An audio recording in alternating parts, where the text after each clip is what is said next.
Today's topic is on using music as a technology of the self, a term introduced by the sociologist Tia DeNora.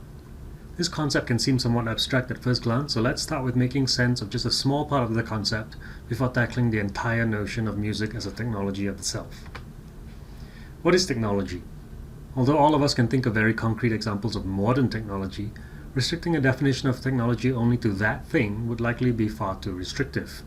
Just as the microchip enabled the digital revolution that so thoroughly shapes the world we know today, so the steam engine paved the way for the industrial revolution in the 18th and 19th centuries. So if we only thought of technology as the internet and digital advances, we would clearly be missing out on a lot of human history. Let's take a look at Google's example. If you search for a definition of technology on Google, you'll get the following: the application of scientific knowledge for practical purposes, especially in industry. If we start with that definition, one might think of technology less in terms of what it is and more what it does. And so if technology helps human beings achieve collective goals, especially with respect to industry, as Google puts it, then a technology of the self refers to things that we as human beings use as resources to help us achieve goals with respect to our individual selves. It doesn't necessarily mean infusing modern electronic or mechanical technologies into our physical selves. So what does it mean when we say that we use music as a technology of the self? According to DeNora, rather than just listen to our favorite music passively, many of us often use music actively, consciously, and strategically as a resource to help us in our daily lives.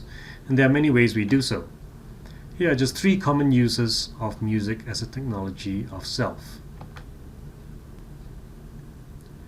Perhaps most common is how we use music to self-regulate or self-modulate.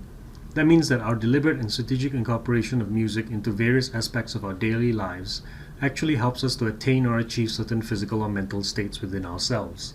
For instance, many of us use some music and not others to help us concentrate on singular tasks, whether that is work or studying. For instance, we often hear of people who use classical music to help them focus on their studies.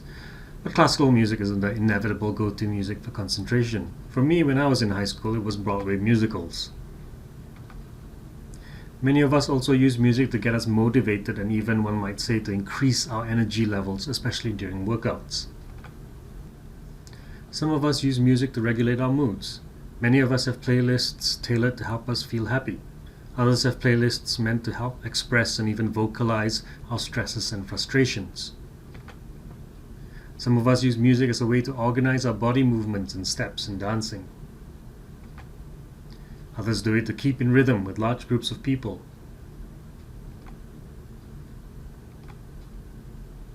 Another less common way some of us use music, besides self-regulation or modulation, is to relive memories.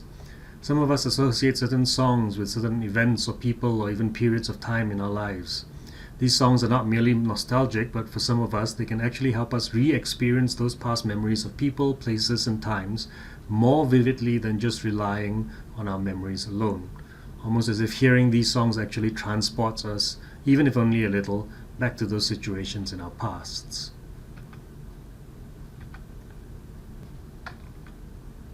A third way we might use music is with regard to our identities, our sense of who we are.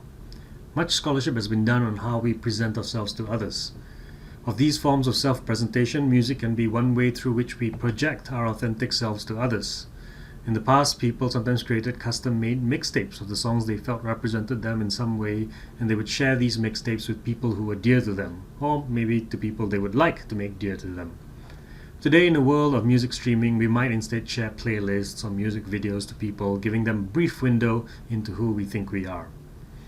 However, projection is just one way in which music and identity can intertwine. Sometimes we may use music introjectively to articulate to ourselves who we are. Sometimes we may come across songs that, through their words and tunes, articulate to us how we think we are feeling, sometimes even in ways we felt we couldn't do on our own.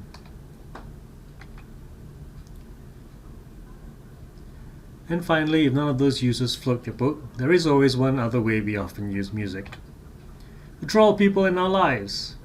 Now, Rickrolling in and of itself isn't quite about using music as a technology of the self, but I can at least attest that Rickrolling my students gives me some level of joy, and that certainly helps self-regulate my mood.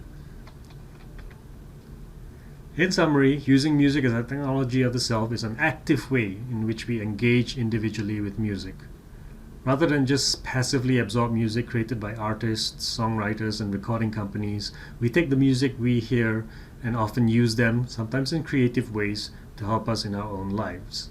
We may use them to self-regulate or self-modulate. We use them to more vividly remember events, things, and people in our lives.